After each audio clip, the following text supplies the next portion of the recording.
Vay başıma gelen ya. Vallahi vay başıma gelen. Bak bugün bayramın birinci günü olduğunu unuttum. Dedim ki mont alayım. Alamadık. Neden? Çünkü kapalı. Hadi bakalım. Ne yapacağız bilmiyorum şu an. Neyse başka bir yere gidelim. Bak. Ama işte burada olay bu. Sadece el kol yapabiliyorsun. Başka hiçbir şey yapamıyorsun. Küfür yok, bir şey yok. Götü yönetsin. Arabadan ineyim, kavga edeyim, dayılanayım, atarlanayım, üstüne yürüyeyim falan. Burada öyle şeyler yok kardeş. Adamdan kan alır burada var ya. Oo, mahkeme falan. Bak adama küfür ettin ya. Seni gider bir şikayet eder. Allah. Ondan sonra dur. Yes. Gençler selam. Herkese merhaba. Yeni bir vlog. Yeni bir gün. Yeni bir sürüş günü. Motorum 185 kilometreye geldi. Memnunum gayet. Hava şu an biraz bulutlu ama sıcak olması bunaltıyor tabi. Motor montu alacağım ama çok böyle ferah bir şey arıyorum. Hala bulamadım. Şey diyordum işte burada böyle atarlanma falan yok yani. Yapamaz. İneyim, döveyim, ne yürüyeyim, bıçak çekeyim, silah çekeyim. Ulan burada polis silah taşımıyor. Sen kimse silah. Bulacaksın silahı da alacaksın. Bir de onun üstüne taşıyacaksın. Öyle bir delikanlılık yaptın. Bir de gideceksin adama silah çekeceksin ya da bir şey yapacaksın. Buranın bu huyunu seviyorum. Bence Dubai işte yani bu yüzden dünyanın en yaşanılabilir, en güvenli şehirlerinden bir tanesi. Bir kere burada can güvenliği ve mal güvenliğinin olduğunu hissediyorsun. Mesela ben motoru bildiğin sokakta yani site falan değil benim oturduğum yer. Bildiğin apartman. Apartmanın önüne bırakıyorum. Sadece bir tane diskili takıyorum. Gidiyorum. Şimdi ben bir kere daha bir motorum varken öyle bir şey yapmıştım.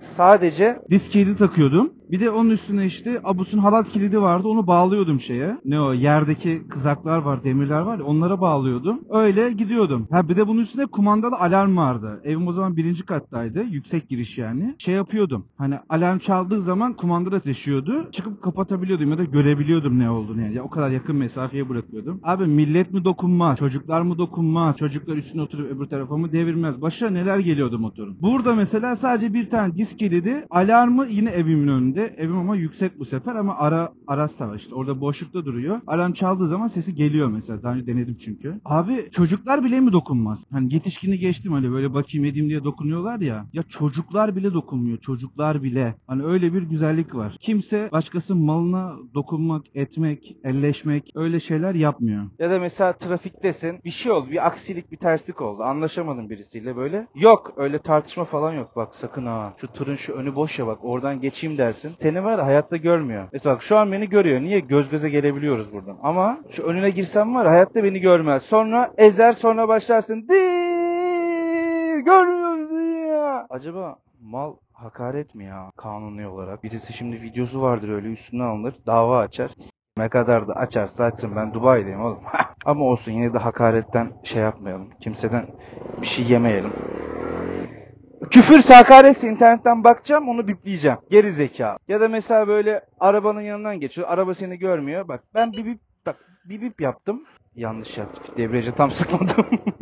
Ya da böyle aradan geçiyorsun mesela. Adam seni görmüyor. Çünkü orası normalde araç yolu değil. Yani sen motor olduğun için aradan gidiyorsun ama. Çok tehlike var şu yaptım. Son anda birisi sağa dönmeye karar verebilir. Sonra bana da löpçük diye geçirebilir. İstemeyiz öyle bir şey. Adam orada araba beklemediği için tabii seni doğal olarak görmüyor yani. Bakmıyor oraya. Senin de oradan gitmemen lazım. Ama Türkiye'de hala diye korna yani böyle korna yani yırtılıyor anladım adamı girecek artık o buton böyle öndeki arabanın o kadar basıyor kornaya. Abi ne gerek var o kadar serseriliğe, asiliğe. Eskiden biz de yaptık ama şimdi insan büyüyünce tabii bazı yanlışlarını daha rahat görebiliyor. Hata olduğunu fark ediyor. Yanlış abi. Bir de mesela bu ara şeyi çok görüyorum. Bu ne onun adı? Instagram'da adam Reels atıyor mesela. Diyor ki polisi gördüm.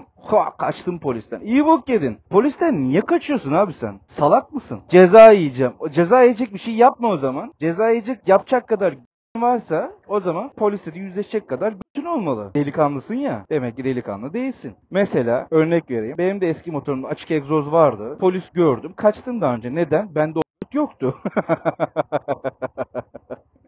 Buradan sallaması kolay o yüzden. Anladın mı? Ama hani ben mesela düz yolda falan kaçıyordum. Hani böyle ara sokaklarda falan yapmazdım. Abi bir videolar görüyorum. Bugün izledim bir tane. R25'te arkasında artçısı var. Abi artçısına diyor ki sıkı tutun diyor. Polis diyor ki yavaşla yavaşla. Tamam abi yavaşlıyorum diyor. Çocuk yanaşıyor abi. Gazı bir koyuyor. O aralardan kaçıyor. Arkada artçı da var ha. Hadi kendin bir bok yedin. O motora bir egzoz taktın. Okey. Öyle bok yaptın. Polisten de kaçacaksın. Okey. Ulan polisten kaçarken bir anda mesaj geliyor da. Polisten kaçarken arkandaki artçı da düşse, bir şey olsa, hadi sana hiçbir şey olmadı, seni siktir ettik. Arkandaki artçıya bir şey olsa ne olacak? Onun vebalini nasıl vereceksin? Çok böyle saçma salak işler ya. Bana çok riskli geliyor ya. Arkandaki artçıyla böyle polisten kaçmak falan. Geçen bir tane daha gördüm mesela. Bir tane MT-7'li. Polis çevirme yapıyor ya. Görüyor polisin çevirme yaptığını. Solda ara böyle refüj var. Geniş alan. İşte üstü böyle var. Çim alan var. Çimin üstüne kaçacak böyle. Yerde ıslakmış. Arkadaş şey yapıyor. Fark etmiyor. Yerin ıslak olduğunu. Üstüne sudan girdi.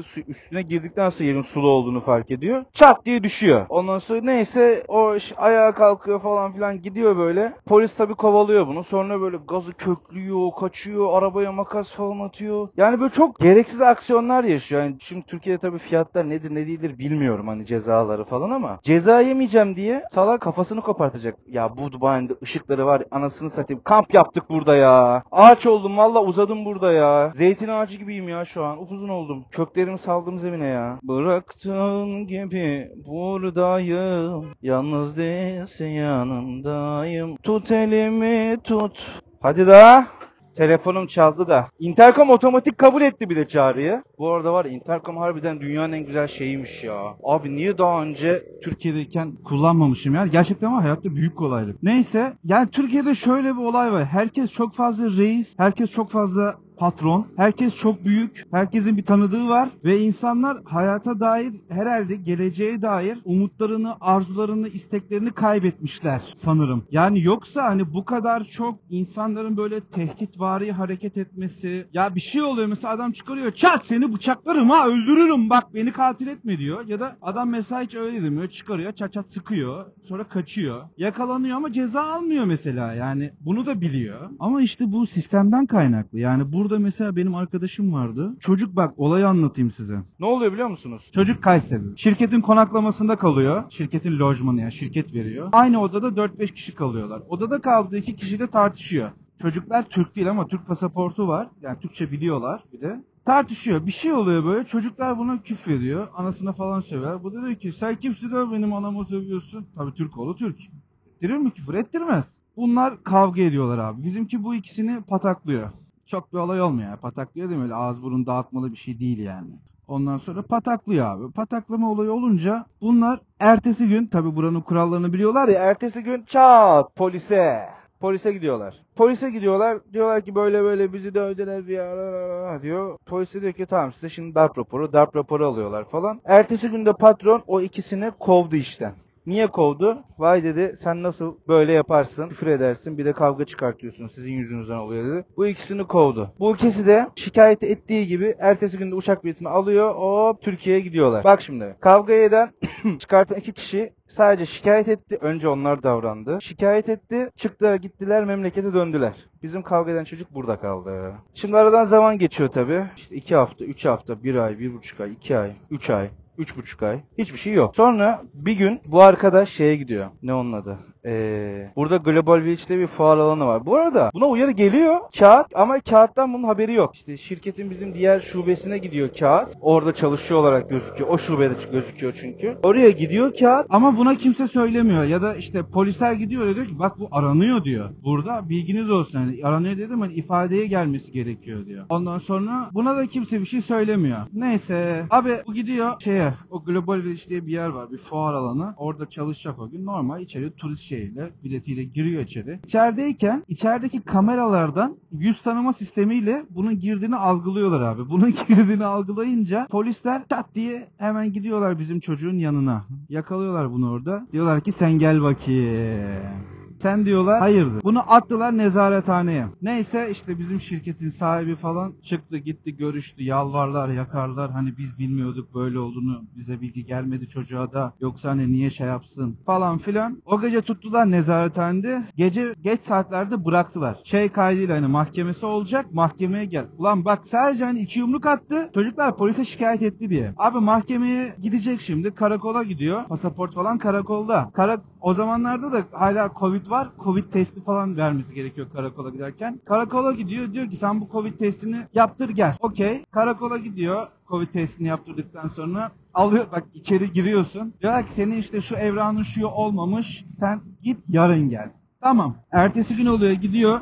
Diyorlar ki senin işte şunun şimdi böyle Sen git 2 gün sonra gel. Tabi her gittiğinde yeniden Covid testi istiyorlar. Yani yeniden yaptır, yeniden yaptır, yeniden. Her gittiğinde yaptır. Her gittiğinde 50-100 liram Covid testi veriyorsun. Taksiyle gidiyorsun, geliyorsun falan. Neyse bak tekrar söylüyorum, şikayet eden çocuklar da buradan değil yani ülkeden gittiler. İşte bir hafta oluyor, gidiyor, geliyor. 2 hafta, 3 hafta, 4 hafta.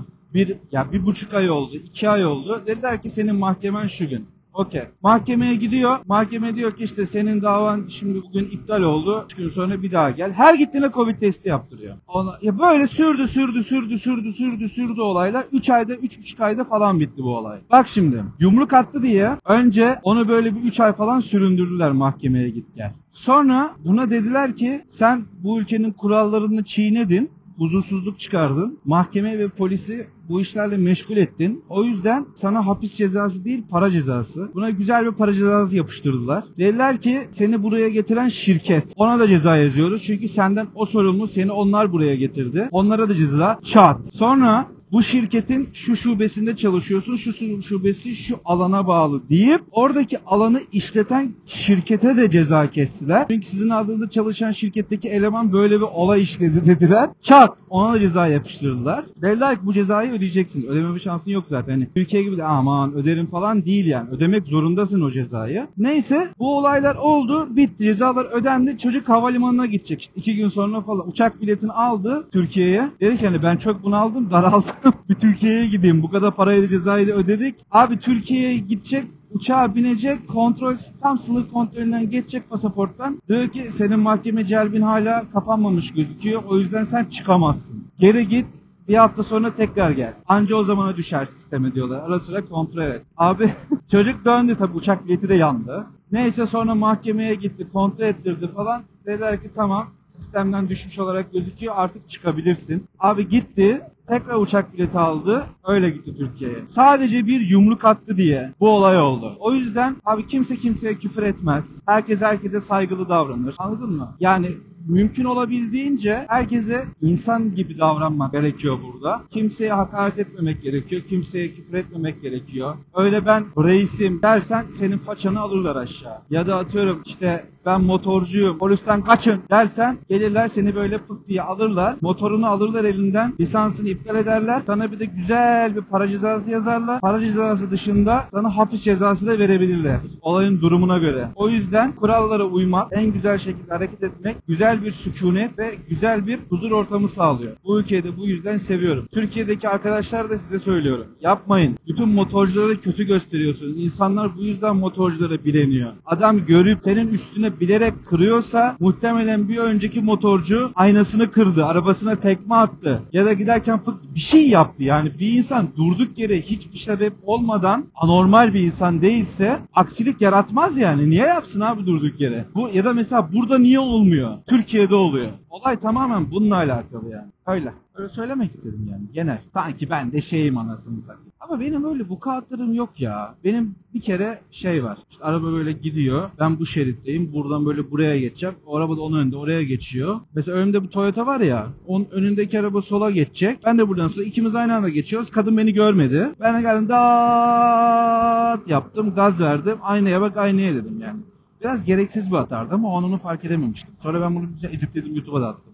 Hadi o an fark edemedim. Sonrasında mı fark edemedim? Kafam basmıyor. Yani kendime de öz eleştiri yapıyorum. Çünkü öz eleştiri her zaman insanı olgunlaştırır. Kendi doğrularını ve yanlışlarını görmen sağlar. Başkalarının eleştirisi de senin bu arada kendi doğru ve yanlışlarını görmen sağlar. Başkalarının öz eleştirisi de senin moralini, motivasyonunu bozabilir. Öyle olanı zaten siktir et değil. Hiçbir şey için ve hiç kimse için canınızı sıkmayın. Bugün yanınızda olan o arkadaşlarınız yarın öbür gün olduğunda yanınızda olmayacak muhtemel. O yüzden kimse için kendinizi üzmeyin. Kendinize çok iyi bakın. Güzel bir vlog çektiğimi düşünüyorum. Şu manzarayı da size göstereyim de öyle kapatayım. Buradan sonrasını istemeyen izlemeyebilir. Konuşmuyorum. Sadece motosiklet kullanıyorum. Öpüyorum. Sizleri çok seviyorum. Buraya kadar izlediyseniz videomu hepinize çok teşekkür ederim. Bir tanesiniz. Cansınız. Kendinize iyi bakın. Bir sonraki videoda görüşmek üzere. Hoşça kalın. Bay bay.